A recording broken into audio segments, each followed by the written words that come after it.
It's that time of year. It's the Locked On NFL Mock Draft Special. Our hosts decide for all 32 teams who their next cornerstone player will be. Who will reach? Who will fall? Find out now. Hey, everybody. Welcome to the 2026 Locked On NFL Mock Draft.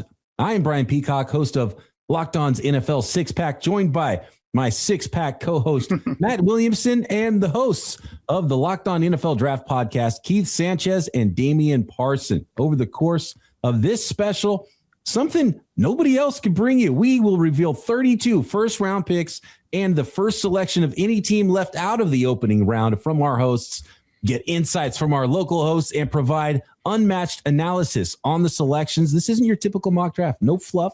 No agent-driven favors, and no editorial control. Just 40-plus experts making the pick for their team they cover every single day. That means real insight into team needs, front office tendencies, and the names they're actually hearing behind the scenes. So let's get started. Locked On NFL Mock Draft 2026, fellas. I am pumped for this one. Another year. We made it. We're almost there. It's the Locked On NFL Mock Draft. Guys, I got to ask you, Damian, Keith, you guys talk draft every single day, not even when it's draft season. And so what's the big theme with this draft? What are you guys looking at before we jump into this 2026 mock draft? I'll go first. I'll jump in. I'm looking for fireworks because I think outside of the number one overall pick, right, with Fernando Mendoza being linked to the Las Vegas Raiders, I think it's been all over the place, right? If you ask 10 NFL draft analysts, you're potentially going to get 10 different answers on pick, potentially number 2, right? Like they can go so many different ways and it just falls down the board in the domino effect. So I think we're in for a wild ride, in which I'm excited for.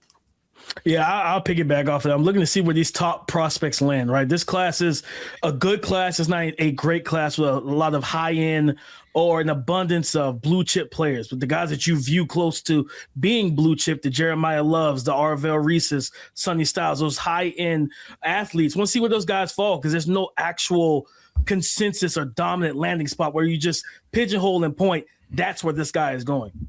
Matt, you've been doing this a long time. Can you remember a draft that could go off the rails as early as the 2026 class? No, I think it's a very unique class from that perspective. And a lot of it is just there's not premier wide receivers, offensive tackles, maybe only one quarterback, and we know where he's going already. So I don't think it's a particularly strong draft. And I do think a theme is people want to get involved in next year's draft, you know? Mm-hmm. Well, we've got one quarterback going in this mock draft. We know who that's going to be. So let's get right into it. Let's get into these picks and take a look at the top 5 selections of the 2026 Locked On NFL Mock Draft. And it starts with no surprises. Fernando Mendoza going number 1 overall to the Las Vegas Raiders, getting their quarterback of the future. We'll find out if and when a second quarterback sneaks into round 1 of this draft. And I know there's a lot of trade possibilities here in this mock draft as well, which is going to add to those fireworks you're looking for, guys. Pick number 2, the New York Jets going with an edge rusher. And it is David Bailey from Texas Tech and not Ohio State's Arvell Reese. The Arizona Cardinals at pick number 3, Francis Mauigoa, offensive tackle out of Miami. Then Arvell Reese goes number 4, adding an edge presence, assuming he does play more edge than off-ball backer for Robert Saleh's defense with the Tennessee Titans at pick number 4. And then rounding out the top 5, the New York Giants selecting Sonny Styles, Ohio State linebacker.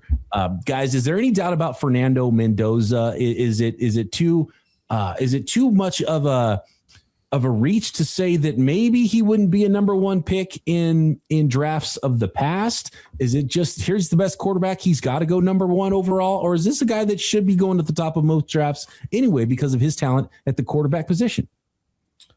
Yeah, I want to focus on this part. Maybe he wouldn't be the number 1 quarterback in drafts of past, right, with the Caleb Williams and the Drake May and Jane Daniel in that draft. But I think he's talented enough to go number 1 overall. But I want to focus on what the Raiders did, right, by going sign Kirk Cousins. I think you see Tom Brady sitting in the building. And to me, without him saying it, he's telling everybody how important a guy like Drew Bledsoe was to his development, right? Go get a veteran, have him teach you the ropes, right? And even if Fernando Mendoza is not a blue chip prospect. If we believe that he's a really good quarterback, then Kirk Cousins can help him as a veteran get to that point. So I like the fact that they surrounded him with a veteran quarterback who's been in a lot of different places, a lot of different systems, to kind of teach him the ropes, to really give him the opportunity to develop as a young quarterback and give themselves, the Raiders, the opportunity to have a future franchise quarterback. Yeah, and they're already learning the offense too. So there was never a surprise and never a doubt here that Fernando Mendoza is going to go number 1 overall to the Las Vegas Raiders. And guys, kind of the first surprise here, and is kind of what we talked about with the draft, that we really don't know how things could go, and it could get really wild here. It's been all Arvell Reese, the number 2 pick, and he's been mocked there by just about everybody. But when it came to John Butchko, here is John making the selection for the New York Jets at pick number 2 of not Arvell Reese, but Texas Tech's David Bailey. Then I want to get your thoughts, guys. With the second pick in the draft, the New York Jets select David Bailey, edge rusher out of Texas Tech. In an ideal world, the Jets would find a long-term solution at the quarterback position with this pick. But since Fernando Mendoza went number 1 overall to the Raiders, there's no quarterback you could justify picking in the top 5. So the Jets turn their attention to the second most important spot on the field. That's edge rusher. This pick comes down to David Bailey versus Arvell Reese. Reese is a great prospect out of Ohio State. If he hits, he could be an all-pro, but he is a boom or bust prospect. He does not have a lot of experience playing the edge. He is a big projection. And this is a Jets roster right now without a lot of talent. The Jets need to hit on this pick. Bailey is safer. He has a longer track record as a top-notch pass rusher in college football. In fact, he was arguably the top pass rusher in the NCAA in 2025. So with the second pick in the draft, the Jets go with David Bailey out of Texas Tech to improve their pass rush. Appreciate John Butchko checking in from his penthouse apartment in New York City there with the skyline behind him there. Matt, I talk to you about the draft and about these prospects every single day. So I know you're more of an Arvell Reese guy over a David Bailey guy, but I understand the idea of, if you're going to draft a pass rusher, draft a guy that you've seen rush the passer more, and that would be David Bailey here for the Jets. I understand that, and I don't think it's a massive fireable offense or anything of that nature, but I would have been all over Reese at 2, and then Cardinals, I think at 3, should have ran to the podium for Reese, to be honest with you. So that shocks me, just because the state of both franchises, particularly the Jets that have so much capital going forward, I'm swinging for the fences for potential like defensive player of the year type guys. And I think Reese could potentially hit that, especially considering his age. I mean, he's a puppy.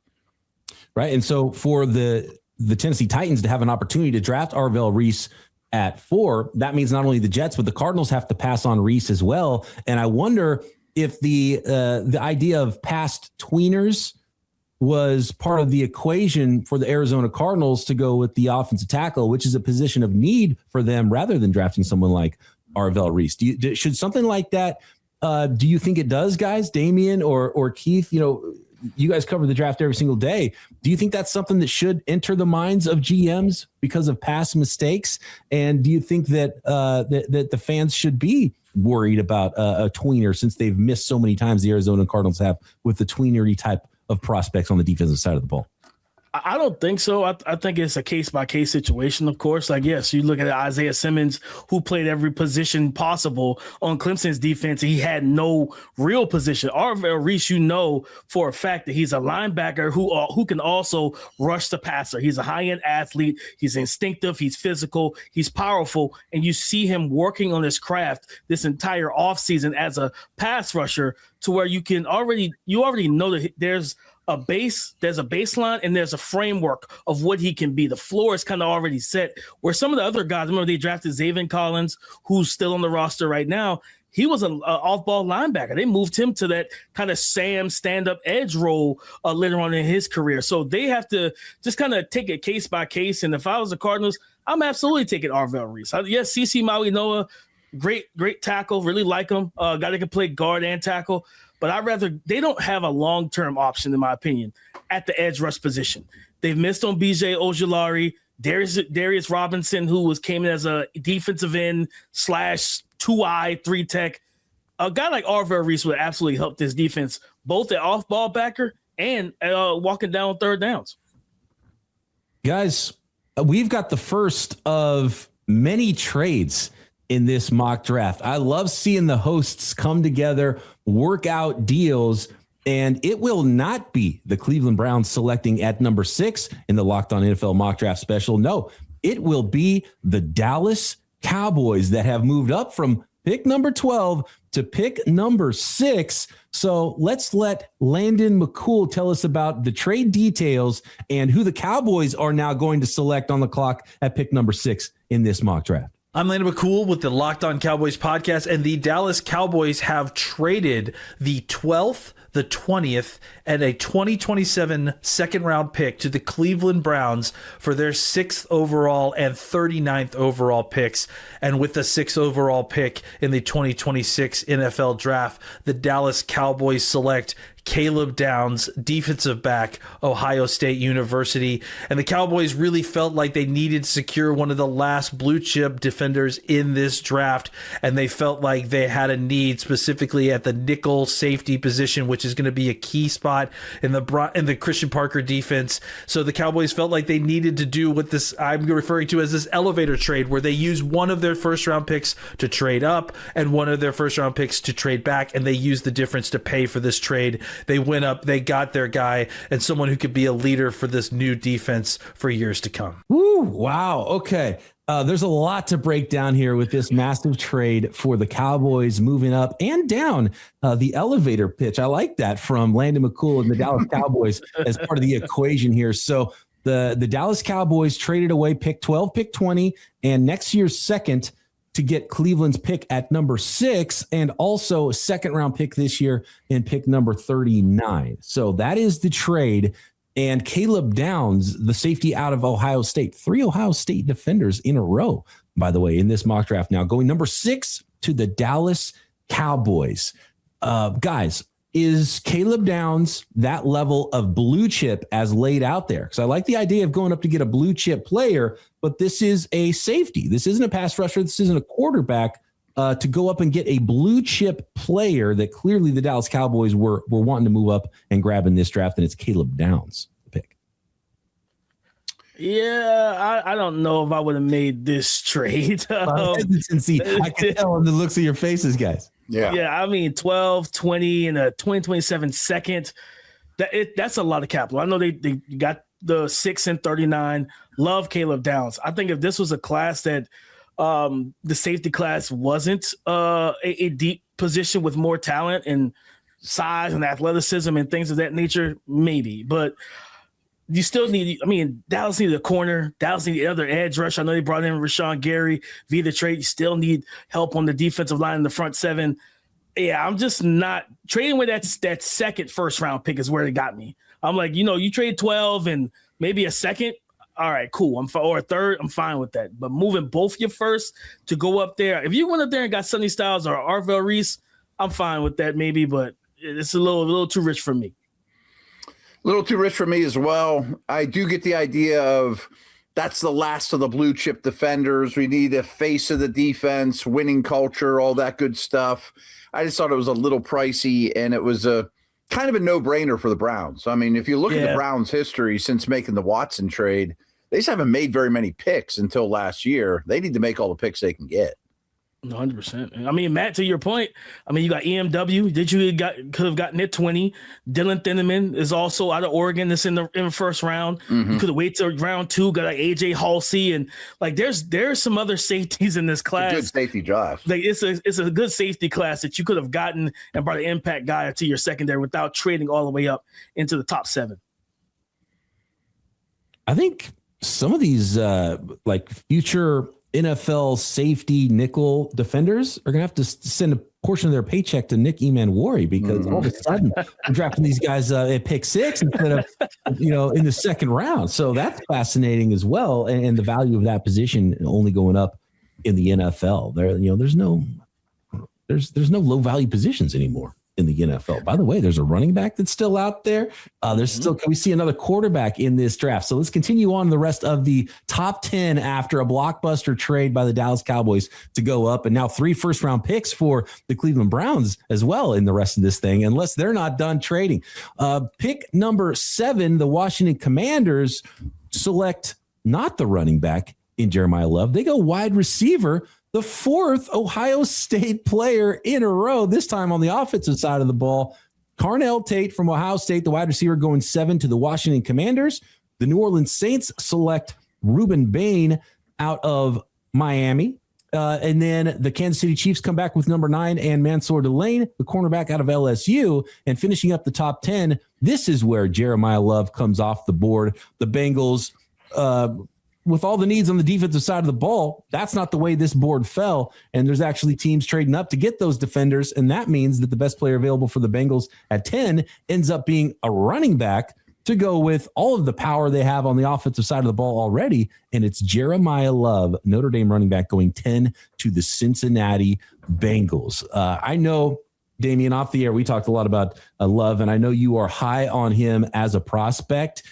Is it worth it going the running back direction here for the Bengals, even with so many needs on the defensive side of the ball, or would that be forcing it if they went defense and let Love go any further down the board? I mean, do they need Jeremiah Love? No, they don't. They definitely need defense. They could have drafted the Jamal McCoy, add another corner to that cornerback room. Both of their starting corners are due contracts, and DJ Turner and Dax Hill. So you could have added, and not saying don't pay those guys, but you could have brought a Jamal McCoy in as well and used Dax Hill as a versatile piece. Could have got Dylan Thineman. You could have went defense if you wanted. But a big board over at Locked On NFL Draft, Jeremiah Love is our number 2 prospect in this class. So it's like, I get it, getting a blue chip player, but they got Chase Brown. They didn't need a running back in this situation. Keith, what about the Tate versus Love conversation that must have happened in the Locked On Commanders draft room? Yeah, I mean, listen, I think it's a good selection, and I look at it from this perspective, right? If you look at the Washington Commanders receiver room, right, outside of Terry McLaurin, there's a fall off, right? You have McCaffrey there, and then you have a couple other pieces, but I center it all back to Jaden Daniels. And with Jaden Daniels, you don't want to take his development for granted, meaning that you want to put more pieces around him to make sure that their rookie year wasn't just a flash in the pan, right? And the wide receiver room, you clearly need more help. So I like getting Carnell Tate, for the Washington Commanders. And also I sit there and I look at, I see 4 Ohio State Buckeyes in a row. How did they not win a national championship, right?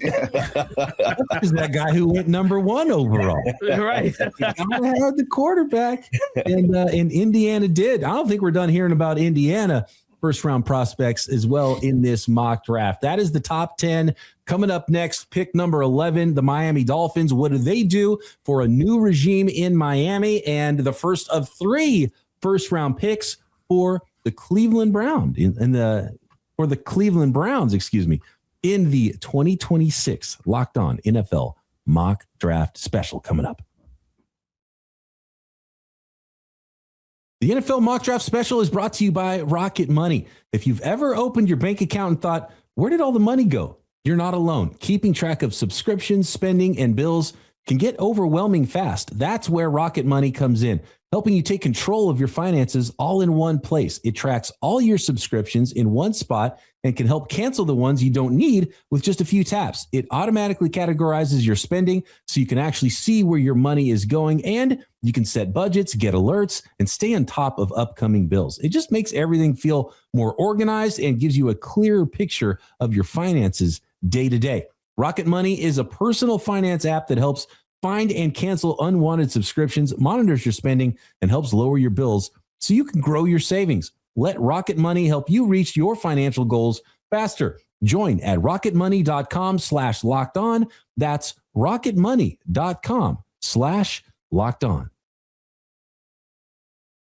Okay, guys, we are on to pick number 11 in the 2026 Locked On NFL mock draft, and it is the Miami Dolphins, and they are going with a big man up front in Venga Ioane, the guard out of Penn State, and that brings us to the Cleveland Browns, the first of 3 first-round picks, and I really like this for the Cleveland Browns. Monroe Freeling, offensive tackle out of Georgia, someone they might have considered taking at pick number 6.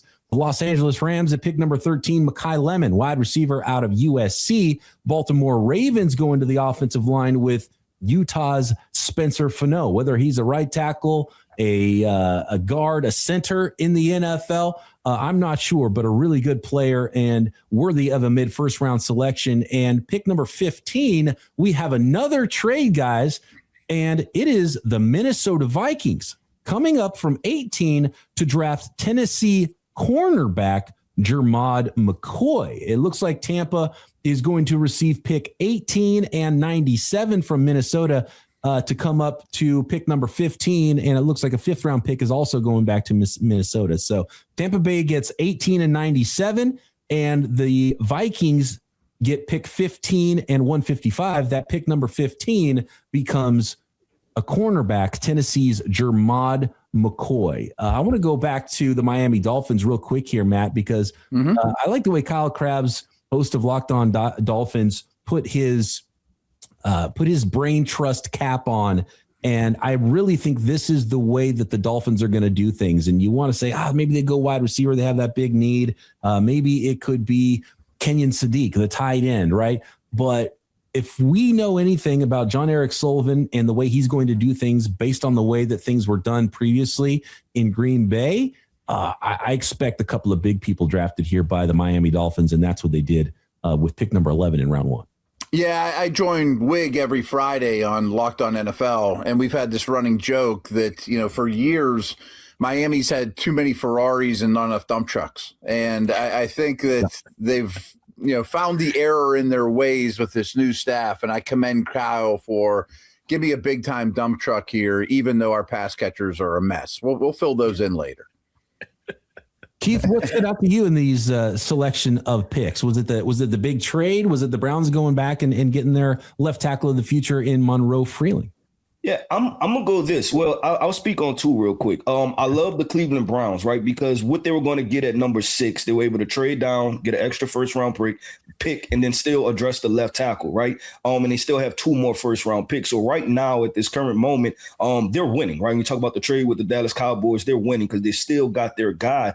But the pick right after that, the Los Angeles Rams going with Mekhi Lemming, I thought was very interesting, right? I believe at the coaches and owners meetings, right, there was a lot of conversation with McVay or the reporters asking him about the potential trade option with Devontae Adams, right? And then right after that, we get the Puka Nacua news. So I think them drafting Mekhi Lemming, I think it put the GM Les Snead in position to where you almost had to draft him because that's both of your star wide receivers, right, with some type of, I guess the best way to put it is concern overall. And I think if you're being all in with Matthew Stafford, just a year older, right, but potentially in his prime, maybe a year or 2 left, you want to make sure that you're not void of talent. And then this is also a team that's been aggressive on the defense side of the football, go and get Trent McDuffie. So you know that they're in win now mode. So I think that might be the surprise pick. But when you look at everything going on with the Los Angeles Rams right now, it makes sense for them to go be aggressive and get a pass catcher. I want to hear from Spencer Graham, the host of Locked On Browns, making the selection and the thought process of the trade down ending in Monroe Freeling with pick number 12. There's a general consensus that with 2 first-round picks this year, the Browns will use those selections to address their 2 biggest needs on the offensive side of the ball at tackle and wide receiver. And while I tend to agree, I couldn't pass up an opportunity when the Cowboys come calling. They want Caleb Downs to move back from 6 to 12 to then make my first pick and add a first-round pick in the process this year, plus a second-rounder next year, just in case I need to add a quarterback or go after a quarterback in that 2027 class. I pulled the trigger on the trade, moved back to 12, and when the Browns are on the clock again, this is where they do address one of those needs. Monroe Freeling, tackle out of Georgia. Yes, still some rawness to his game, still some things to work on from a footwork standpoint. Hopefully, George Warhop is the guy to improve his game at the next level. A lot of tackles, though, enter the NFL still raw and incomplete in terms of their ability to start immediately, and that might be the case with Monroe Freeling, but the potential is there, the traits are there, and the value at this stage of the draft is there rather than at 6 to take Monroe Freeling, invest in the future of the offensive line, and have a group, by the way, that the Browns have prioritized trying to get right this offseason. They finish it off by getting their left tackle of the future, and with 2 more picks to come in this first round, they can get wide receiver a little bit later. So that was the first trade. Damian, talk to me about the second trade here. And has Jermod McCoy done enough pre-draft to make teams feel okay about his ACL injury, which cost him all of his 2025 season, and not only being comfortable with drafting a player in the mid-first round, but actually move up for a guy? I think so, right? You look at his pro day, he read sub 4.4. He jumped high and everything, but he looked good on the field in the workouts. And you go back to that 2024 tape. If he played that way in 2025, he's CB1 over Mansour Delane. You get a guy with ball skills, instincts, guy that can play press man, play off coverage, hinge routes, things of that nature. Play 1-2, take away high-low reads, and you pairing him with Brian Flores in the defense, and that likes to give you different looks, that likes to mask and disguise things and rotate a lot post-snap. He loves to change the picture for quarterbacks and really frustrate quarterbacks, and Jamont McCoy giving them that kind of CB1 type of a caliber player on the outside. I didn't have Byron Murphy, who moves around in that secondary, plays outside, plays nickel. I think this makes a lot of sense for the Vikings to go get themselves a guy to play as that CB1 caliber guy for their defense. And BP, I don't know if these draft experts agree with me, but I do think there's a pretty big drop off from corner 2 to corner 3. Mm-hmm. Absolutely. It's definitely a talented group, but you're talking about pedigree and provenness. Yeah, like the top 2 guys are proven. After that, like you got Avion Terrell, who's probably the next most proven guy. He's been starting since a freshman at Clemson. And then you're kind of like, where do we go from there? Like, who's the next guy to come up in the rankings? Yeah, height, weight, speed, and the Minnesota Vikings found it and moved up for it in this mock draft. That brings us to pick number 16 in the New York Jets. John Butchko on the clock for the second time in this mock draft, going with Arizona State wide receiver Jordan Tyson. The Lions go into the trenches with Caden Proctor, the Alabama offensive tackle. Does that mean he plays right side? Penei Sewell moves over to the left side? Or does Caden Proctor stay on the left side? Or is Caden Proctor a guard in the NFL? I want to get your guys' opinion on that. Akeem Mesidor, edge rusher from University of Miami, goes to the Tampa Bay Buccaneers after they moved down a few slots. So getting a little extra pick there and probably taking a guy that they might have already selected at pick number 15. Carolina Panthers drafting a tight end out of Oregon, the ridiculously athletic Kenyon Sadiq. And the Cleveland Browns coming up with their second selection.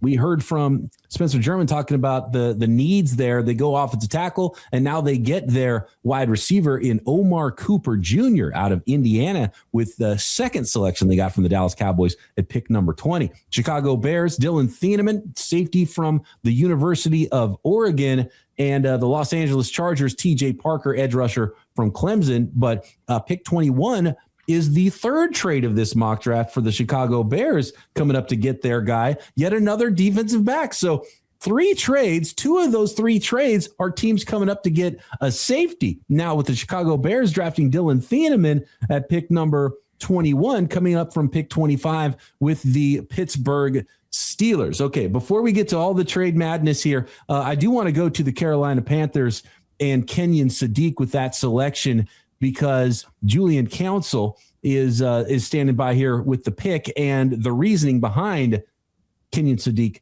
to the Panthers at 19. With the 19th pick in the 2026 NFL Draft, Carolina Panthers select Kenyon Sadiq, tight end out of Oregon. It makes all the sense for the Panthers go out and draft a tight end in the first round. After you look at the last 6 or so years since Greg Olsen departed Carolina, they've had the worst production from the tight end position since 2020, and that needs to end. Yes, they've invested in Mitchell Evans from Notre Dame in the 5th round last year, and Jatavion Sanders out of Texas in the 4th round a year prior to that, but they've never gone out there and really invested that much in acquiring a playmaker at tight end like they would be doing by taking a guy in Kenyon Sadiq. We've seen Tyler Warren, we've seen Colson Loveland, we've seen Brock Bowers over the last 2 seasons.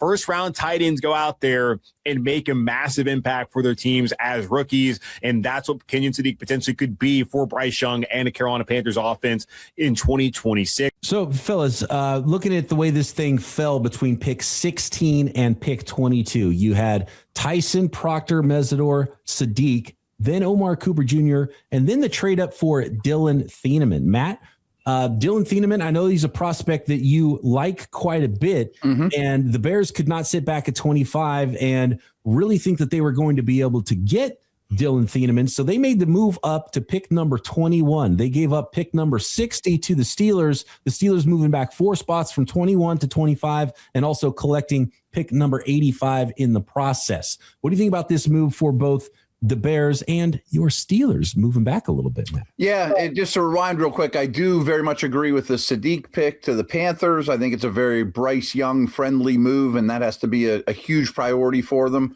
I don't think the Bears gave up a ton. I would have liked my man Chris Carter to get a little more to move down, but I think Thieneman's one of the premier prospects. I'm not saying he's a blue chip guy, but I think he's a first rounder all day long, and it's a big need for the Bears. So I certainly approve from the Bears perspective.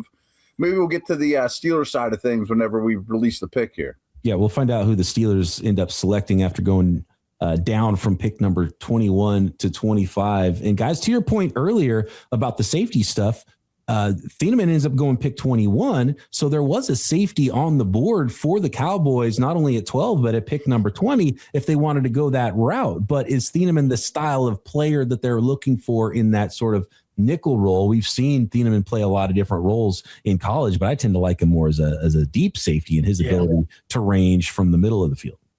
Absolutely. He's more suited for that free safety role. He's got the instincts, the sideline to sideline range. You go back to, what was it, 2 years ago at Purdue, I think he had 6 interceptions on that. Purdue had a lot of talent, man. Him, Nick Scourton, Deion Burks.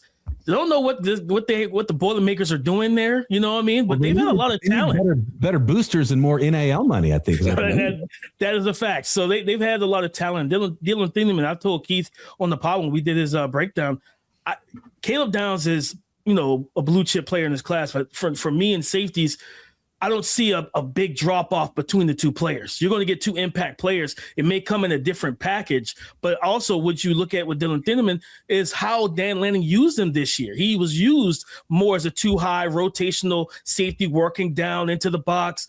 You think back to that Penn State game. He gets the game sealing interception, rotating down post snap, being able to disguise coverages. You get a lot of bang for your buck with a Dylan Thieneman. And I think that, again, the Cowboys, you could have just sat there at 20 and not trade up, but shout out to the Bears and understanding, hey, we lost Kevin Byard, we lost Jaquan Brisker, we need to get us a safety in this room. Keith, what's your cluster buster on some of these positions? We saw 2 edge rushers and 2 wide receivers go in this group of picks between 16 and 22. How do you grade TJ Parker versus Akeem Mesidor? And how do you grade Jordan Tyson at wide receiver versus someone like Omar Cooper or Mekhi Lemon, who just went a few picks before?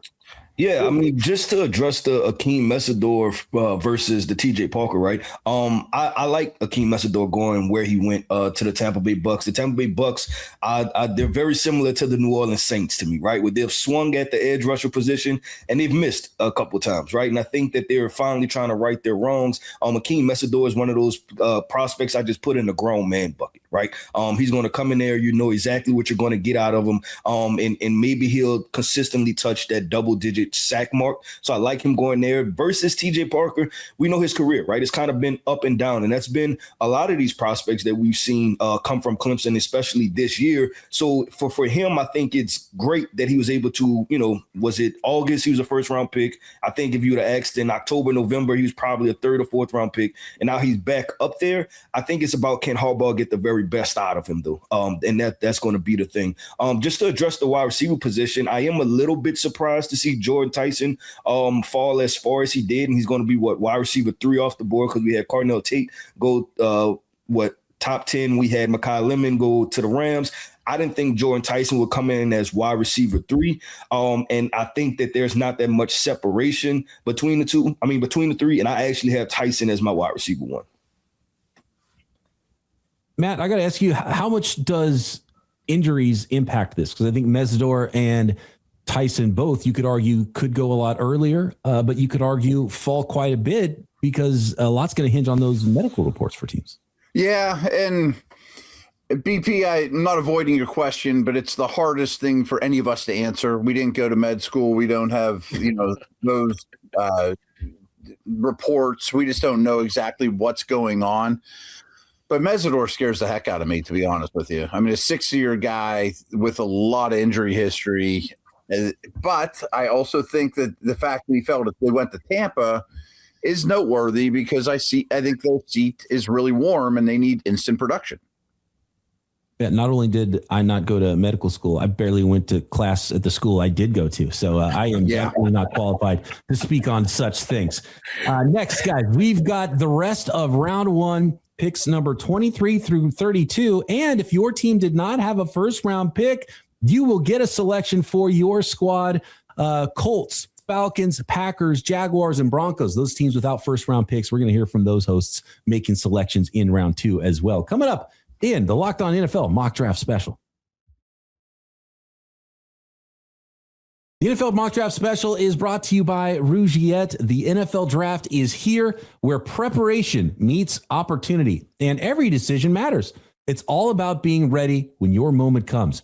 And that same mindset applies off the field too. That's where Rugiet comes in. Rugiet offers treatments designed to help you feel ready and confident when it matters most. Their top option, Rugiet Ready, is a mint that dissolves under your tongue with clinically proven ingredients. It works quickly, often in about 15 minutes, and can last up to 36 hours. And they also offer Go Long, designed to help with both performance and control. It's all about showing up at your best whenever your moment is. Head to Rugiet.com/LockedOnNFL and get 15% off your ED treatment. That's Rugiet, RUGIET.com/LockedOnNFL for 15% off. Rugiet Performance Medicine for Men. That brings us to pick number 23 in the Locked On NFL mock draft for 2026, and it is the Philadelphia Eagles. They're going to go to the offensive line, and they're going to draft the athletic but somewhat raw redshirt sophomore Caleb Lomu out of the University of Utah at pick number 23. The Browns up again. They're going safety, the third safety of the first round of this mock draft, Toledo's Emmanuel McNeil Warren. Pittsburgh now on the clock after trading down a few spots, selecting KC Concepcion, the speedy wide receiver from Texas A&M at 25. The Buffalo Bills at pick 26, selecting a nose tackle, a defensive lineman for their new 3-4 defense out of Georgia, Christian Miller.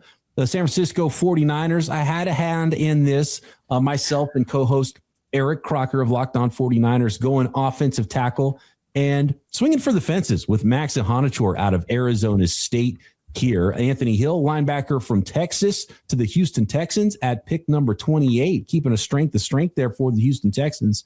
And we'll stop right there before the Kansas City Chiefs pick at number 29. I want to go back, Matt, because you said you wanted to speak on the Pittsburgh Steelers, and I know you're a fan of KC Concepcion. So getting a pick, moving down a few spots, still getting a playmaking wide receiver for the Steelers at pick number 25. You got to be all over that.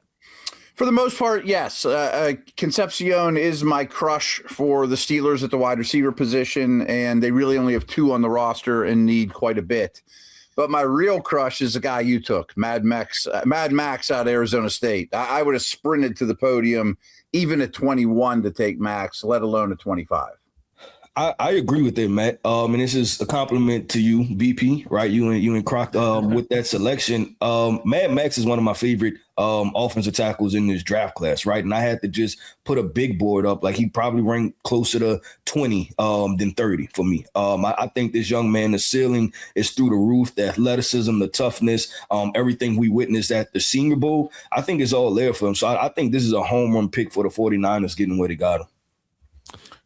I think some folks might be a little surprised to see Caleb Lomu not only go as high as he does here, but go to the Philadelphia Eagles. So let's hear from Louis DiBiase on why Caleb Lomu was the selection for the Eagles at number 23. With the 23rd overall pick in the 2026 Locked On NFL mock draft, the Philadelphia Eagles select Utah offensive tackle Caleb Lomu. The Philadelphia Eagles' number one priority in this draft is to find the heir apparent to Lane Johnson long-term at right tackle. I think Caleb Lomu could be that player. I thought he could go inside the top 10, inside the top 15, but Francis Maui-Joa went ahead of him. Monroe Freeling, Caden Proctor, Spencer Fano, his Utah teammate. There was a run on other offensive line prospects that allowed a player that's 6'6", over 33-inch arms, tested very well at the combine, did not allow a single sack to his quarterback in 2025. This somehow fell right into Howie Roseman's lap, and I think Lomu doesn't have to start right away at right tackle. Lane Johnson can be the starter for 2026, maybe 2027. Lomu can develop his play strength, which needs to increase, but the pass protection reps are there, and I think this is an absolute steal. What do you think, guys? A steal at 23 for Caleb Lomu. And similar to the conversation we just had, Keith, a minute ago about edge rushers and wide receivers, I think it's times two with all of these offensive linemen. Some guys played on the right side in college. Some guys played on the left side in college, which I think helps Caleb Lomu. But now we're talking about maybe going back and moving him over to the right side and replacing Lane Johnson, who was a physical marvel and such a good player for the Eagles for a long time. I like the idea of getting in front of that position for both the 49ers and the Eagles here and drafting a tackle, because it can take some time to develop those guys. But Damian, Caleb Lomu, how does he rank with all these offensive tackles in this class, and how do you break up that cluster of tackles? Yeah, he's he's one of the few left tackles that has it's only him and Monroe Freeling that has first round buzz right now and first round hype, I would say, in a game that could land in the first round. I think this guy's got athleticism. Just like I said, he's kind of raw, got to develop him.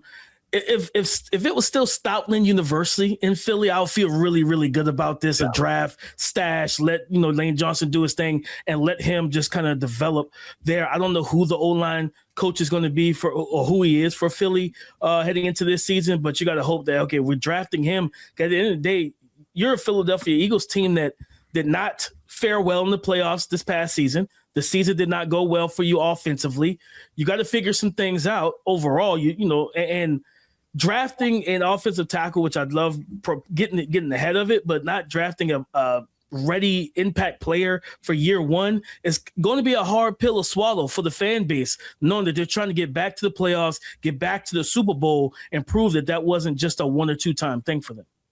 BP, real quick on this. I don't think it's a bad pick. I mean, tackles don't grow on trees, and we all understand that. But unlike Fano or Max or Proctor even or Malagoa, I don't think he could come in and play guard for you for a year. I think he's only a tackle, and therefore he's sitting around for at least a season. I believe that this was when I was at the combine. I believe this was said that he wanted to hover around 295 to 305, and I'm like, if you're playing that, there's no way we're reducing you down in the guard to battle with the big bullies on the interior defensive line. So to Matt's point, you're drafting a guy to just let him sit on the bench and learn for a legit true year while your starting tackles play for the full season. Yeah, and that was part of our reasoning with the Max Ahanichor pick for the 49ers, because, rather than just sit for a year behind Trent Williams, and not a bad guy to sit behind and learn, right. You got to flip your footwork if you're thinking this guy's going to play on the left side, and much easier potentially, and maybe I'm underrating how hard it is to play guard in the NFL, but Max Ahanichor's got these tree trunks for thighs, this athleticism. Wouldn't that be a nice runway for a player to play next to Trent Williams and compete at left guard before eventually picking outside to tackle? I'd probably rather have a guy flip sides and play guard his first year in the NFL than stay at right tackle even and play on an island out there as a rookie. Mm-hmm, absolutely.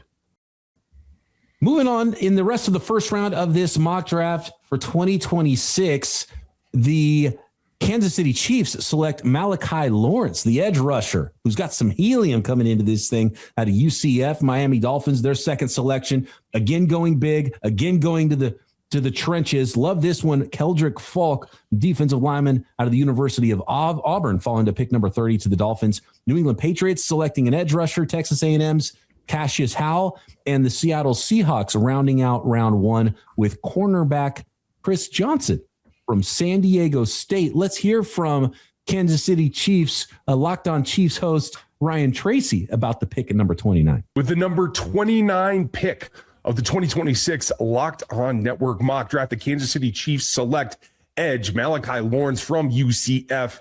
This was a typical pick for the Kansas City Chiefs, who are very used to picking here at 29 to 32 range, something they have a lot of experience in. And it's a very similar situation to a few years ago when they arrived at their pick and were unable to find a first-round grade still left on their board. They were unable to trade out, as was the same situation here. And much like with Felix Enrique-Ozama from K-State a few years ago, the Chiefs were left to make a decision about the highest possible second-round grade that they had that they could put on this roster and try to get after the quarterback. They decided to do that. With what you see from Lawrence as a guy that's a little bit thin for Steve Spagnuolo's type, but he has the length, he has the explosivity and the juice to come after the quarterback the way that this team needs to. Little humble brag there. We're used to picking in the third. I was going to. You're 32 this year, and you didn't even earn. It wasn't even your pick. Yeah, I was going to jump straight to that, man. I feel like they had to let us know that they're usually picked between picks 29 and 32, right? Yeah, not this year. And how's Clyde Edwards-Helaire working out for you? And all these guys are making that portion of the first round. You do hope that Malachi Lawrence turns out better than some of those late first round picks. And it's at a certain point, you got to take a swing on the athleticism that he brings. Yeah. Malachi Lawrence is 6'4", 253 pounds, ran 4.52 with a scorching 1.57 10-yard split, 40-inch vertical. He's got these long arms and big hands, and he knows how to use them. A little bit raw, kind of rushes chest to chest a little bit too much, but he can disengage because of those arms and his hand usage. So really interesting prospect that at this point I would kind of expect to get into round one. Guys, where are you at on Malachi Lawrence? I like it. I like the pick. I like the change up, right? Like they're accustomed to drafting like the Ashton Gelati from Louisville, George Karlaftis, these more densely sawed off type of builds, and getting a guy that brings that explosiveness, that juice off the edge, it gives you a different pitch in terms of your pass rush on third downs. And they need that, honestly. Like just trying to, because you think about adding another guy that looks just like that, you can't get to the quarterback quickly that way. And I think with Steve Spagnuolo and his ability to dial up pressure packages and coverages in the back end to make the quarterback hold the ball, having a guy like Malachi Lawrence just in your back pocket, whether he comes in as a DPR while you work on, like you said, some of the technique and even the run defense, right? Like working on him, like setting hard edges and things like that. That's stuff that you could coach up and get him to where he needs to be. But that pass rush ability, they need that juice off the edge. So I like that pick.